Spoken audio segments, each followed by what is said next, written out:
emerge into the material world through the field of limitations, restrictions, obstacles, delays, challenges, right? And through those challenges, as we navigate the field of duality, of pairs of opposites, of contrast, right, which is the energy of Gemini, which is where Venus is right now, we evolve. The purpose of challenges, if you want to look at it in one dimension, the purpose of challenge, of suffering, of pain, of hardship, of distress, of anxiety, of fear, of uncertainty, of all these things that we encounter, it's not to punish us per se, it's to show us where we're not free. It's to say, hey, you've got an issue here you need to look at. And all of us have free will, so we can choose to ignore this, or we can choose to be courageous and move through it and extract the wisdom that's embedded in the suffering. This is the archetype of Chiron in astrology. Chiron's called the wounded healer. And through the wound, we all have a core wound. We're all born with this inherent anxiety. Because why? This anxiety arises because we are eternal. But the body we're now in is temporary, and it's going to be destroyed. In due course of time, we're going to have to leave this body because it'll no longer be inhabitable for whatever reasons. So this dichotomy, this incompatible situation, I am eternal, but my body is temporary. So I can't stay here forever. So we all know this, and so this background unconscious realization that, at some point I'm going to be evicted, right? It's like living in an apartment where you're waiting for the eviction to come. Imagine renting an apartment, and on the first day when you move in, the landlord comes by and says, hey, welcome, we wanted to welcome you here, have a cup of coffee with you or have a beer or whatever. We're really glad you're here, but at any moment, at any time during your rental contract with us, we're going to knock on the door and we're going to give you, like, hey, you got to go now. You can't grab your stuff. Even if you're naked in the shower, you got to walk out of the house. You got to go. Instant eviction notice. No negotiating. You just have to walk out the front door, and you don't know where you're going to go from there, right? So this is what happens in each lifetime. We take birth and we start making plans to set up a secure, stable situation here, which is impossible. For a short amount of time, there's stability. For a short amount of time, there's predictability and there's rhythm and routine and confidence in our lives. But then something happens and we're rocked. Like my dear mother-in-law passed away on February 25th. I remember Joelle told me she was going into the hospital the night before, so I looked at her birth chart and I was like, oh man, there's some serious health challenges right now being indicated, right? But we didn't know for sure. And then the next morning she said she's gone. And the reality hits you. I'm never going to see her in that body again. But now she's moving on her eternal journey of conscious evolution. Shakespeare, all the world is but a stage and all the men and women are merely players.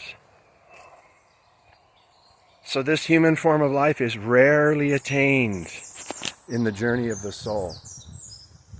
There's millions of different species we could take birth as according to our status in our evolutionary journey, our conscious awareness. We get different bodies, different species of bodies, so we can work through this journey. Life after life. So it's precious. The human form of life is very precious because only in this human form of life, Homo sapiens, do we have this advanced intelligence, this higher developed consciousness, which is actually meant for a purpose. There's a reason why we have this intelligence. It's so that we can solve our problems. Through the intelligent use of our free will, we can ask the profound and deep questions. Who or what am I? Where did I come from? Where do I go after I leave this body? Do I go to heaven? Do I go to hell? Do I just evaporate and disappear into oblivion forever? Do I only live once? Is this it? Or do I keep coming back in a gradual process of evolution, life after life? There's no right or wrong answers to these questions. There's only your answer. And this is what the human form of life is actually meant for. Inquiry, curiosity, research. And the whole point of research and asking questions is to gather not only knowledge and data and information, and it's not only to just adjust circumstances so we can be more comfortable here. Yes, we want comfort, we want stability, and we want groundedness so that we can manifest what we're here to do. But it's ultimately to free ourselves from restriction, from limitation, from suffering, ultimately. And there's as many paths to pursue this journey as there are people. There's no right or wrong way to go about it. There's only your way. And you're naturally going to gravitate towards a teacher or a teaching or a system or a method or a technology or an art or a form of music or a form of creative self-expression where you start to tap into your essence. You are, I am, we are eternal sparks of consciousness. We are living entities. No beginning, no end. We live forever. So this is just going on. And each one of us is going to come to our own realizations. We're going to come to our own conclusions about, man, what do I really want? And then why do I want that? And what will be the result if I get it? Then what? So this is just,